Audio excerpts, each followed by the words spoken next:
It's the Sports Kings. Sports Kings. Big Mike. He might fall off the wagon in the next 10 minutes. And Rob Calloway. It's about bringing talent. It's not about all the flash and glitz and glam. Not your average sports talk show. The Sports Kings. This is NFL legend, work done. This your boy D. Howard, a.k.a. Superman. I'm Jerome Bettis, the bus. It's Cam Newton. Holla at your boy already. This is Hank Aaron, and I'm down with the King. Tell a friend, Kings is back.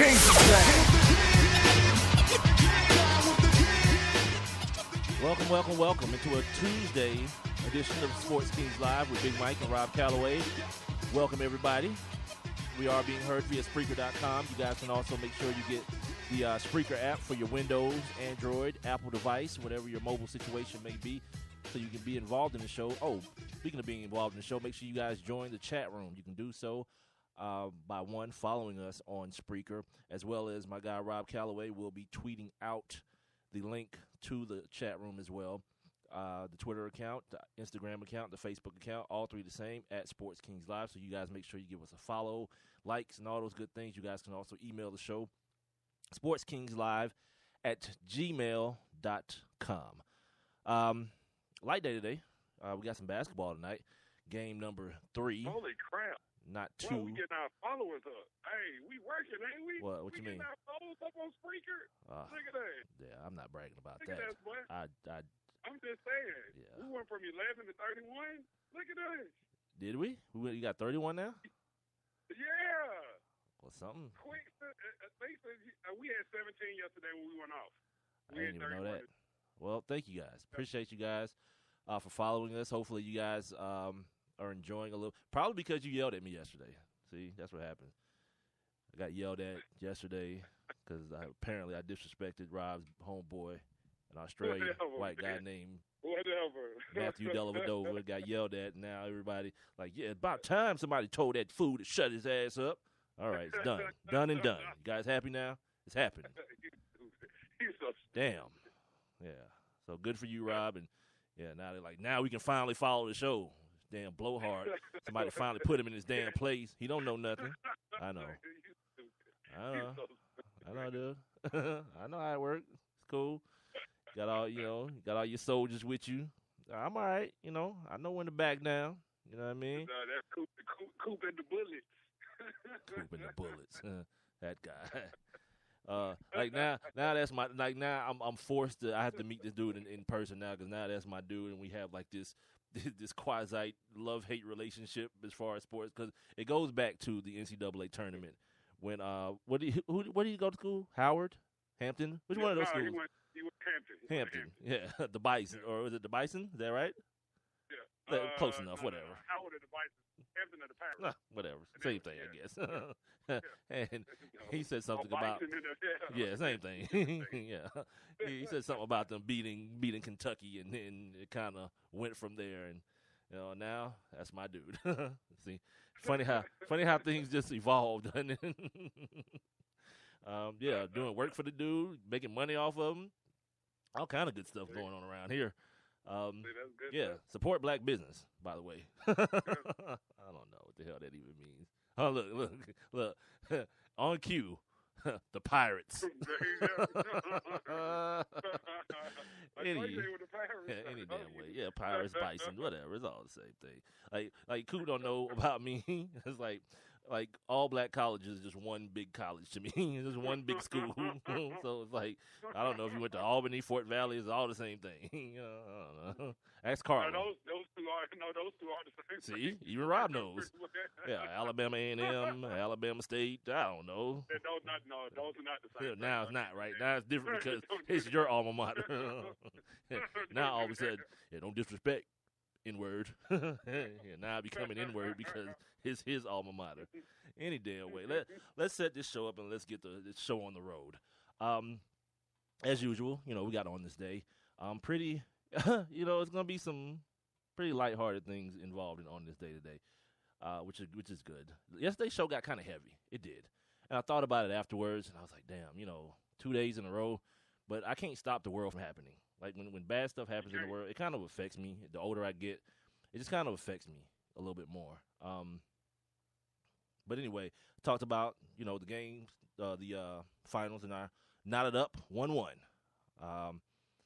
Both games going into overtime, so I'm hopeful for another good one tonight. Or I'm not going to say the last game was good. I can't do that to myself because that would be me endorsing a lie. It wasn't a good game. It was the only game, and it had exciting moments in it. We'll talk about the refereeing debauchery that happened during that game. We'll get into some of that. Anybody see the USA women's soccer team last night? You, Rob, you get a chance to check that out? No, crickets. I didn't. Me neither. But we'll talk a little bit about some of the update you guys on what we talked about yesterday as far as Hope Solo goes.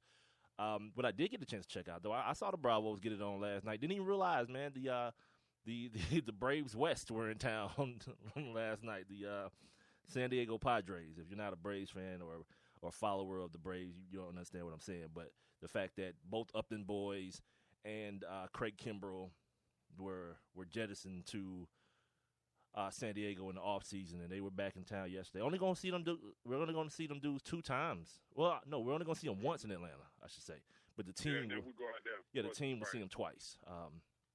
So they ended up blowing, I think, a 3-1 lead. I wasn't really paying attention to the game, and then the replay came on while I was up here doing some other work. I got a chance to holler at one of my favorite dudes, white man named Jerome. Not holler at him, but he was breaking down the draft. The Braves had like 8 picks, dude, in the first 60-something or something crazy like that. All these trading they did in the offseason. Hold on. They were doing draft talk. Jerome was doing draft talk last night? After the game, when they did the post game, he was breaking. He was introducing all the draft picks up until that point. I think it was like 4 or 5 guys that they had drafted to that point, all high school guys. I know everyone's like, what? Baseball had a draft last night? Yeah, they got like 4 of them, by the way. They got like the amateur draft and the something else draft and then this draft. And the problem with baseball and their draft is there's no immediate gratification. Like, we're going to find out if Jameis Winston is good? Yeah, in about 90 days. We're going to find out if Jameis Winston ain't S or if he can play a little bit of professional football. Like, whoever this 19-year-old or 18-year-old the Braves drafted, yeah, we might not hear about him for 10 years, and then by that time he'll be playing for the Astros.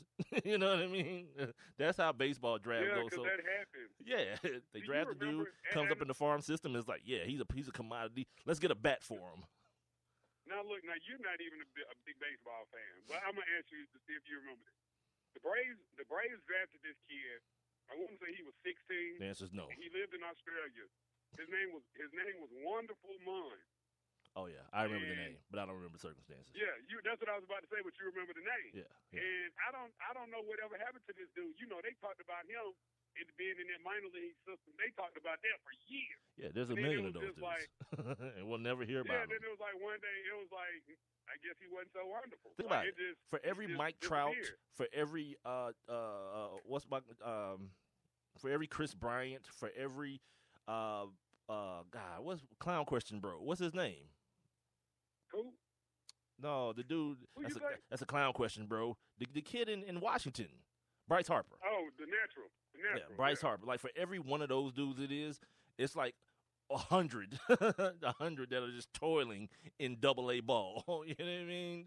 And that's what that's the nature of baseball. It is what it is. It's like this kid that did you see this dude? And I'm gonna get back to setting the show up in here in a second. But did you see this dude that pitches with both hands? Oh, that's awesome for the A's. The right? guys So this weekend, I'm looking. I told you guys I was looking at my all my little baseball highlight show because I can't really sit down and watch a whole game. It's really hard to do because they go to commercial and then I lose interest. So I'm watching like MLB Tonight. By the way, MLB Tonight is called MLB Tonight, but it comes on at like random times, like at 4:00 in the afternoon on Saturday. You know what I mean? So it's weird. But probably one of the best in studio shows out there, and find out it actually won an Emmy for in studio show. But yeah, they were talking about him, and I had a whole bunch of questions about this thing, right? Because I was like, yeah, I'd be killing dudes. I'd be like righty, lefty, just working it. But that's the thing. And I was like, that's bullcrap. Yeah. The Big Hurt was on set too. That's what you would text to me. That's what you would text me. You exactly. Like another crappy baseball rule. Right. Okay. It's stupid. Okay. The Big Hurt, Frank Thomas was on set. He said the same thing. I was like, whatever. If I have an advantage that anybody else got, I should be able to use it. Who gives a damn? Yeah. Be a professional hitter. But did you see the batter that he faced? It was a batter that he faced over the weekend that also was a switch hitter from both sides.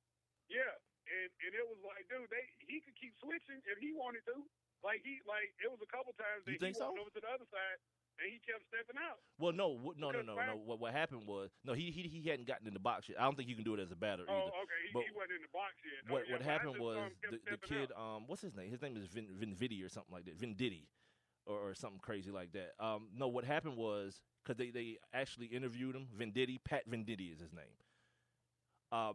He said he faced the guy in minor leagues before, and he had usually faced him pitching left-handed. But the manager had told him previously that you're going to face this guy right-handed, and he just forgot. He kind of went back, and muscle memory took over. But right before he got on the mound, he remembered and told the umpire, like, no, I got to go righty on this one. He declared first because I guess once you get on the mound, you've declared. Other thing I found out that's cool because I was like, well, they got to keep bringing him a different glove every time. No, since he's a kid, glove. Since he's a kid, he had a 6-finger glove. I was like, yeah. See, this is why I like shows like that where the questions that I need answers to, the people who are asking the athletes the question actually ask the questions. Because now, guess what I am? I'm like a little bit smarter when it comes to baseball now, just a little bit, because someone did their damn job. Well, how crazy is it that we haven't seen that prior to this year? That's hard, dude. I'm surprised. I mean, because we see a lot of switch hitters. I mean, right here in Atlanta, we had one of the best switch hitters probably of all time in Chip. Yeah, but it's a different mechanic involved doing that because not only do you have to, I'm sure a lot of people can throw a ball left-handed, but to control a ball from 60 feet away and have pitches like I have a slider and have a curveball, that's like this dude's dad has been working with him since he was a kid, to the point where he even had him punting footballs right-footed and left foot just to get the coordination now, the different coordination now with the footwork, because then you got to switch your footwork when you're pitching with another hand. You know what I mean? Yeah, it doesn't amaze me. Plus, here's the other thing, real quick. Yeah, he's 29 years old. So it's not like this dude was some sort of phenom. This dude was, again, toiling in the minor leagues for about 10 years, and then finally he got a good year last year, and in Double-A got bumped up to Triple-A, and then they called him up this year. I'm surprised somebody had never just called him up, No, you can't call no dude that's getting rocked. That becomes a novel. It becomes a sideshow at that point. You know what I mean? And the A's, they've been in contention the last couple of years. They ain't got time for that. This ain't who's bad. Who's bad? Nobody's bad now, is it? Who's bad now? The Twins? Yeah, let's call them Twins. If the Twins, come see our two-handed pitcher, like the bearded lady. You know what I mean? But no, I heard he did like a 1.3 ERA last year in AAA or something like that. He threw pretty well last year. And he threw pretty well in his first relief appearance for the A's as well. Well, real quick, the quick baseball story. When I played park ball over at Glenwood Hills, shout out to Glenwood Hills. Our African brothers don't know what the hell you're talking about. Oh, well, the park where I played baseball. So you got to keep that in mind. Yeah, they listen to us in the motherland now. Yeah, I forgot we got listeners over there. But no. In baseball, of course, if you're right-handed, you use a left-handed glove to catch. And then, of course, you take the ball out, you throw it with your right hand. But this dude named Larry had never played baseball before, right? And so when his mama, because his daddy wasn't around, so his mama took him, I think she just went and got him a glove. She went and got him a right-hand glove, right? Figuring that he's right-handed. And guess what the problem was? Huh? Yeah, she figures my son's right-handed, I'm getting a right-hand glove, right? Yeah. Well, the problem is that, he was right-handed, but he couldn't throw with his left hand. Right. So it was like, it was a tragedy that day at baseball practice. Yeah, it was a tragedy. Poor mom. Yeah, poor mom. I can see that. No uncle, no nobody. You just rationalize it. Seems like it makes sense, but then you turn up at the field and it's like, oh yeah, he's got to be able to throw it, huh? Yeah, mom, that is true.